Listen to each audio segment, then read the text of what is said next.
Awesome. Okay, so we're going to look at number 3. In shop class, you make a table. I wish we had shop class. We don't. But pretend that you're making a table in shop class. The sides of the table measure 36 inches and 18 inches. If the diagonal of the table measures 43 degrees, is the table square? So in construction, the term square just means that the table has right angles at the corners. So let's go through this again. In shop class, you're making a table. The sides of the table measure 36 inches and 18 inches. So let's just draw that. So it's a rectangular table. The long side is 36. These 2 tick marks mean inches. And this is 18 inches. And then we're going to draw the diagonal across, which they have measured to be 43 inches. And they're wanting to know, basically, is this a right angle? So we don't know if it's a right triangle or not. So when it's asking us if it's square, we're going to put these numbers into the Pythagorean theorem to check it. So which of these would be C? The 36. Oh, wait, no, 43. 43. Over here is C. So on my A squared plus B squared equals C squared, the 43, that diagonal becomes the hypotenuse, and it's going over here. So the A and the B would be the 18 and 36. So 18 squared and 36 squared. So 18 squared, 18 times 18 is 324. 36 squared is 1296. And we're going to check. We put a little question mark up here and see if that's equal to 43 squared. So 43 squared is 1849. So we're going to add these together. And we get 1620 over here and 1849 over here. So we're going to put a not equal sign in there. That means that this is not a right triangle, which means that these corners are not square. So we're going to say not square. Oh, I don't like that. It's obtuse, right? Okay, and that one would be obtuse. So that means that this angle here, instead of being a right angle, is actually bigger than 90. I kind of drew it like it would be 90, and chances are when you're building something, it's probably not a great deal off. And for a table, it wouldn't be a big deal if this wasn't a 90-degree angle, but in construction, if you're building something vertically up and down, and this wasn't a right angle, then that would not be okay, because the building could fall down. Yeah. Shut up, you're an architect. All right, number 4. In the Old West, settlers made tents out of a piece of cloth thrown over a clothesline and then secured to the ground with stakes, forming an isosceles triangle. How long would the cloth have to be so that the opening of the tent was 6 feet high and 8 feet wide? So let's read that again and make sure that we know how to draw the picture. So we're in the Old West. Settlers are making tents out of a piece of cloth thrown over a clothesline. So you've got the clothesline. You imagine you're throwing the piece of cloth over, just like making a fort if you ever did that at home, and secured it to the ground with stakes, forming an isosceles triangle. So here's my clothesline. And so what it's going to look like, if I can draw this, is you've got this piece of fabric, hanging over the clothesline. So basically I just did a triangle with like a little rectangle turned on its side a little bit there. Okay? And then they're telling us that this on the end is an isosceles triangle. What does that mean? It's not right. Okay, it's not a right triangle, but more than that. What does isosceles mean? What does that tell us about the sides? Oh, they're all different. We don't... All the same? No, not. Okay, so isosceles is special. I want you to think about this. 2 of the sides are the same. So it means this side and this side are the same. And in geometry problems, when we want to mark 2 lengths the same, we put little tick marks on them. So we're showing that this and this are the same length. So it says, how long would the cloth have to be so that the opening of the tent was 6 feet high and 8 feet wide? So 8 feet wide would be this right here, 8 feet. And then the height would go right up through the middle here. We want that to be 6 feet. And when I draw that height in, it just divided that isosceles triangle into 2 little right triangles. So if I'm looking at just this little triangle on the left, I know that this is 6 feet. If this is 8 all the way across, and I just divided it in half, what's half of 8? 4. So that goes here. So sometimes I like to take that part and just redraw it without the rest of the picture, because that helps my brain concentrate on the important information. So I know that this is 4 feet and that's 6 feet. And so what we're looking for is the entire length of the fabric. So if I find this, which is the hypotenuse for x, that would give me half of the fabric. So then I'm going to have to do 2 of them to find the whole length. Why couldn't you just double it? We could double all of these. I have a question. But Then why don't we just do that? because I like using the small numbers and then just taking it times 2 at the end. You could double everything if you wanted to, but you couldn't at the beginning. You have to start with these numbers. Question. Wouldn't that middle line be less than 6? No. No. Because it just says you want so that it's 6 feet high. That's 6 feet high. 6 feet off the ground. Height is always measured perpendicular to the ground. Then the 2 on the sides would be 6. These 2 sides are not height. Okay. They're not. Yeah, that'd be like measuring what you're walking up the side of the mountain instead of the actual altitude, which goes through the middle. All right, so this is the A, B, and C. So if we set it up, we're going to have 4 squared plus 6 squared equals C squared or X squared. I'm going to call it X this time. So 4 squared is 4 times 4. What is that? Oh wait, 16. 16, good. Get it 6 right, times yeah. 6 for 6 squared is 36. So we're going to add those together. 16 plus 36 is 52, and that equals x 7.2. squared. So if we square root that, we'll get x, and I'm just going to double check. It does come out 7.21 blah, blah, blah. I'm going to round it off to 7.2 feet is x. So I think about this. So when we have to multiply it by 2, because this would be 7.2, and that's also 7.2. So if I multiply it by 2, 14.4. we get 14.4 feet. And so I'm just going to write that a little neater over here. So I need the whole length to be 14.4 feet. Now we didn't figure out how deep the tent is. Do we have to though? But we don't have to. So this is just asking how long the fabric has to be, and we're just kind of assuming that this is long enough for you to sleep under. Okay, that's all it asked for. I feel like the tent has to be like 2 feet long.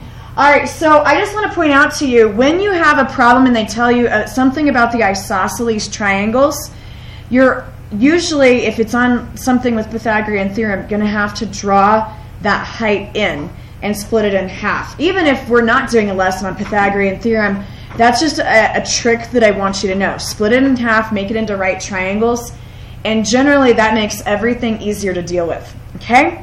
So let's look at number 5. A baseball diamond is actually a square with sides of 90 feet.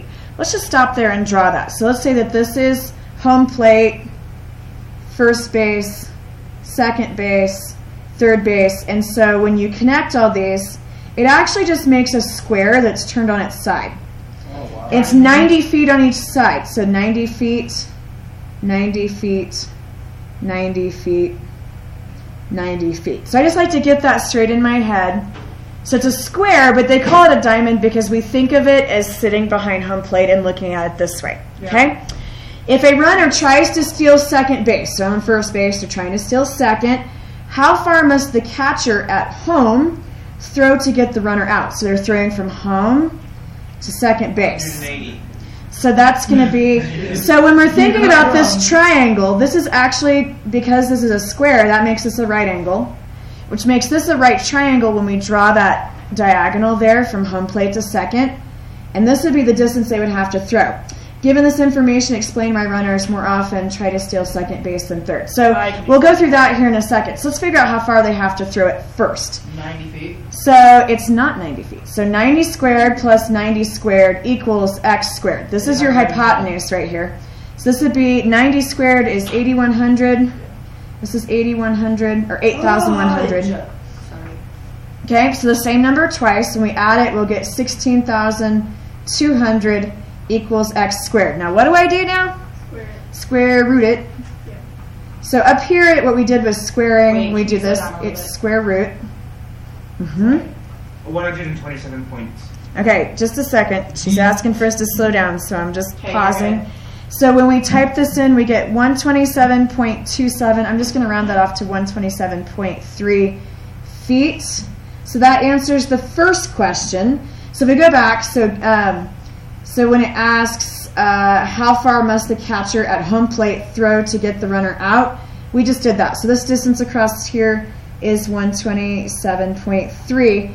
So given this information, explain why runners more often try to steal second than third. What do you think? Well, because they're closer to the home. Oh, right. So third base is over here. They only have to throw 90 feet, where here they have to throw 127.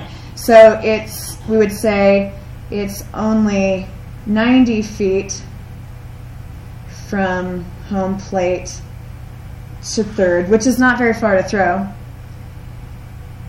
And then I'm going to put a semicolon. It is 127 feet. Could you just say that it's 37.3 more feet to throw? Yes, you could word it that way. So it's 127 from home 37.3 feet. to second plate. So there's lots of ways you could write this, but basically we're just going to think about here they don't have to throw it 90 feet, but here they have to throw it 127. You're more likely to make it from first to second Before that ball gets there than you are from here to here. Or from here to here. Just any of those. It depends, but this is why they steal second more than everything else, just because you have a little bit more time. Just a little bit more time. Okay, so let's go on and look at number 6. Your family wants to purchase a new laptop with a 17-inch widescreen. Since the 17 inches represents the diagonal measurement of the screen, upper corner to lower corner, you want to find out the actual dimensions of the laptop. So I don't know if you guys know this, but when you buy a laptop or a TV, the dimensions they give you are actually this way. Yep. So this is 17 inches. It's not this way like most people would think. It's across there. All right, when you measured the laptop at the store, the height was 10 inches, but you don't remember the width, so we're going to call that X.